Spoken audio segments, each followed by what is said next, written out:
What's good, y'all? Welcome back to Rick Knows Hoops. I'm your host, Tyreek. And yeah, it's Dame time. Be sure to leave a like and subscribe if you're new. Share the video, help the channel grow some more. And yeah, I want to talk about Damian Lillard and the Portland Trail Blazers because Dame has just been sensational this season.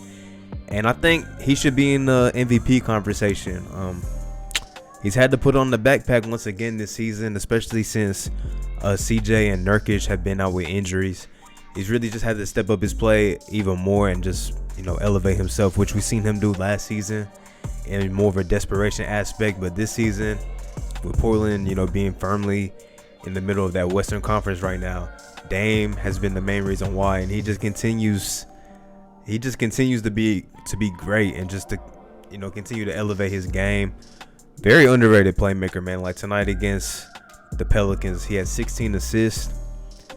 And I think he's a very underrated playmaker, but you already know, like when the game's close, Dame's gonna have that ball in his hand, and he's gonna get a good shot up, at the very least. And he was able to hit the go ahead and one tonight. And he set Lonzo up like beautifully. You got to step on him, then he just slowed down a little bit to create the contact. Went up for the and one finish at the rim, but just another great game from Damian Lillard. He's really just had to step up his play. He's averaging like just under 30 points a game this season. I think, with where Portland is right now in the Western Conference, playoff race, they're sitting at 18-10 now. So, yeah, they've been on a little win streak of lately. I mean, their defense is still terrible, but offensively speaking, Damian Lillard is really just setting the tone completely for this team.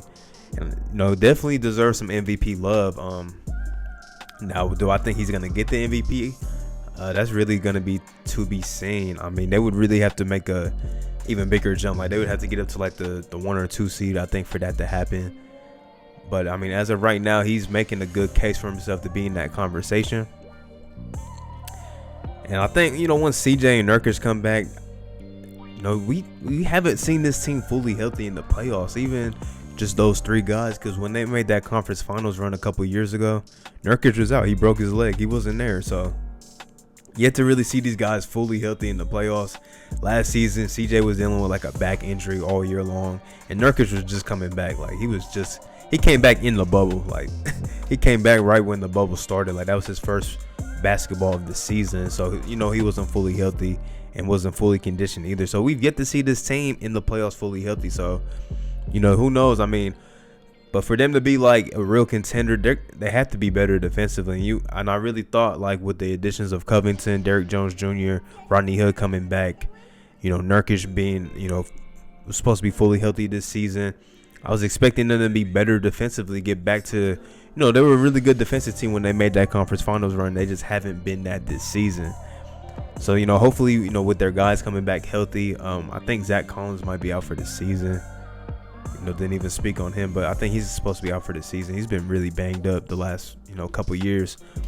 But, hopefully they can just get to more of like a, middle of the pack defense at least, because right now they're like bottom 5. Like they're really terrible defensively. So for them to be like an actual, threat in the Western Conference, they're going to have to be a better defensive team. But for right now, Damian Lillard is really doing his thing. And also, talked about Melo last week. Forgot to show love to Gary Trent, man. I'm gonna own this. I'm the president of the Gary Trent fan club. Like, I've been a fan of Gary Trent since he was at Duke, and that's saying something because I'm a Carolina fan. I despise Duke with everything in me, but I actually like Gary Trent a lot when he was at Duke. And I said when he came out the draft, I tweeted, I said he's gonna be the steal of the draft. And, it didn't look so great like the first year or two, but he really started to step into his own last season, and especially in the bubble. And early on this season, he wasn't getting consistent playing time. But since CJ has been out, he's been getting that consistent playing time. And it's going to be interesting because I think he's up for restricted free agency this offseason. It's going to be interesting because I think somebody's going to throw him a little bag. I think it's safe to say somebody's going to throw him a little bag. It's going to be interesting to see what they do. I mean, I would hope that they would keep CJ around, but you never know, really. But, yeah, this is one of those make or break years, I think, for Portland, because I think if they don't do anything this season and playoffs and stuff, it's going to be some major changes going on in that organization. But great win tonight. Damian Lillard, Dame time is a real thing. get him in the MVP conversation. The game I got to watch the most tonight, though, was the Warriors and the Heat, which just, got done like maybe 30 minutes ago or something like that. And that was going to be the topic of this video, just talking about the Warriors, because I feel like I haven't talked about them as much as I should, but I had to, give Dame some love. But yeah, Golden State, they won this game without Draymond. They were down, I think, 15 in the fourth quarter. They were down double figures like most of this game. Steph did not have a good shooting night at all. Like, he really shot the ball poorly, but he hit shots when it mattered. Like, when his team needed him to hit the shots the most, like, he hit the shots when it mattered. But it's not just him. Kent Bazemore had a really big game. And you got to keep in mind, the Warriors don't have a center on their team right now. Like, Kevon Looney's out and James Wiseman is out too. Like, they're not playing with a center right now. They don't have a center on their roster. So they're really just playing downslides this entire time. That's why Bam had a pretty, productive game against them. But yeah, Miami did a great job guarding Steph Curry. But like I said, Steph was just hitting big shots when it mattered. Bazemore made 2 big plays, at the end of the fourth quarter to tie the game up at 105. And then Wiggins was just sound all game on both ends of the floor. Did a really good job guarding Jimmy Butler, especially down the stretch. Like, they kept trying to get the switch on the pick and roll with Curry guarding Jimmy Butler, but Wiggins was having none of it. Like, Steph was doing a good job hedging, and Wiggins was recovering every time. Like, he was really just having a great defensive showcase, and he hit some big shots too in overtime. I don't know how much he ended up with, but I know it was over 20 points, and he hit, some big time threes, down the stretch of the game. But yeah, I made a tweet. I said Wiggins has my vote for an all defensive team. I think I've seen what I needed to see. Wiggins has my vote for an all defensive team. He's been so great on the end of the floor. But to win this game without Draymond in the game that they were trailing big time, for pretty much most of this game, great win for the Warriors. Shout out to Kent Bazemore, man, for just having a big game, being one of the best players on the floor. For Miami, this is just a bad loss. When you're up, double figures, and you're already struggling on the season, you got to win these games. Jimmy Butler might still be hurt because he's just not. It doesn't look like Jimmy Butler, man. It just doesn't look like Jimmy Butler. So I'm hoping that they get everything together, but right now it's looking a little dim for them. We're just gonna have to see, because guys like Tyler Herro's not playing that good. Jimmy's not playing good. I mean, they're just not getting consistent production from the pieces that were helping them big time in the playoffs last season.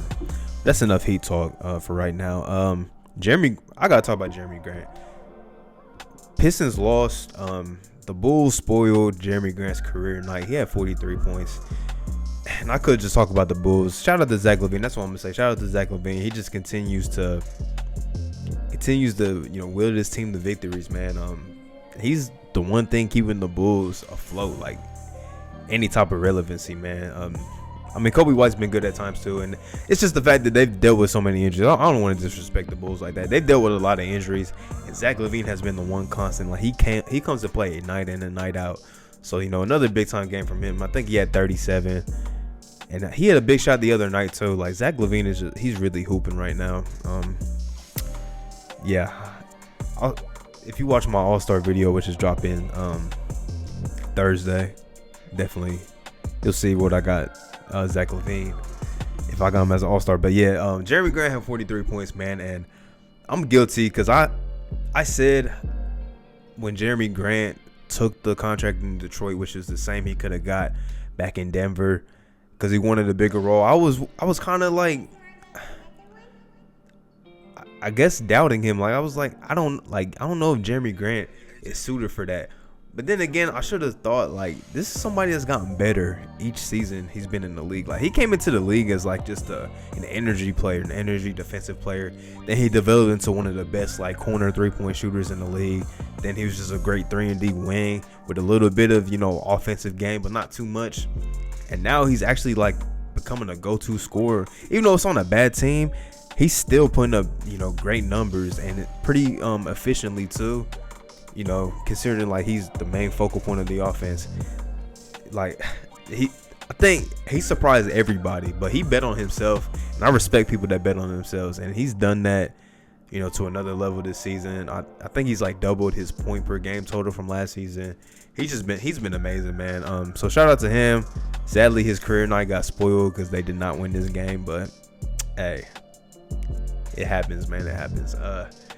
Next game though. Let's see. I made a whole video about the Celtics. They're just not a good team right now. They lost to the Hawks tonight. Shout out to Trae Young having a big game. Two struggling teams going at it. I was gonna make a whole video about the Hawks, but I don't know if I want to. But yeah, the Celtics, they're bad. They're a bad team right now. Marcus Smart, get well soon, man.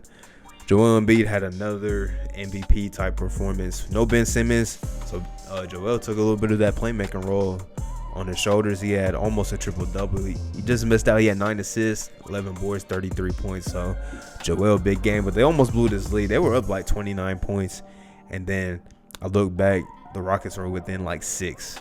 Yeah, they got to like within 6 or something like that, or to within 4. Like they got the game close, but Philly was able to stave off the run and win the game. So good win for them. Still the best team in the East right now, record-wise at least. But yeah, good big game from Joel. The Nuggets, another loss for them, as they look like they were starting to play a lot better, and now they're starting to fall back just a little bit. They lost to the Celtics the other night tonight. A bad loss in Washington, but shout out to the Wizards because they've been playing a lot better lately since all that trade rumors and stuff got squashed. Pretty much Bradley Beal saying I want to be here and all that. They've been playing a lot better. Bradley Beal had a pretty good night, but Davis Bertans, they paid him the bag in the offseason, like $80 million over 5 years, and he had his best game of the year tonight. He had 35, hit 9 threes, just doing what he does. They don't call him the Latvian laser for no reason because he can shoot the ball with the best of them. So big game for him, good win for this team, and they're just slowly getting better and better, it seems, week in, week out. So let's see if maybe they can put together a little win streak and get back into that Eastern Conference playoff mix. Yeah, the Magic beat the Knicks. I didn't really pay any attention to that game. Not gonna lie to you. The Pacers beat up on the Timberwolves. I just want to say I feel so bad for the Timberwolves. Like, I might have to make a video on them. I feel they can't catch a break. Cat was down for a while, then he finally gets back, and almost it seems like he was back for like a game or two, and then D'Angelo Russell's out 4 to 6 weeks with knee surgery. So they can't catch a break. Shout out to Sabonis and Malcolm Brogdon for both having huge nights, overtime win. Feel bad for the Timberwolves. The Grizzlies barely edged out. It seems like OKC, they give everybody a good game. Like they don't know how to tank at all. They don't know how to tank, but they were able to win that. Memphis was able to win the game. They went on like a 15-3 run or 19-3 run late in the game. I think Ja had a triple-double. Grayson Allen had 22, and Valanciunas had 22. So, Memphis is one of those committee teams, and I just want to see them when, Jaren Jackson and Brandon Clark are back on the court. I'm not sure. I don't think Brandon Clark is back on the court, but I know Jaren Jackson is not. Yeah, the last game I didn't talk about, though. Oh, yeah, I did. I watched this game. The Jazz and the Clippers. I looked at it, and I'm like, wait, I forgot. Paul George and Kawhi are out right now.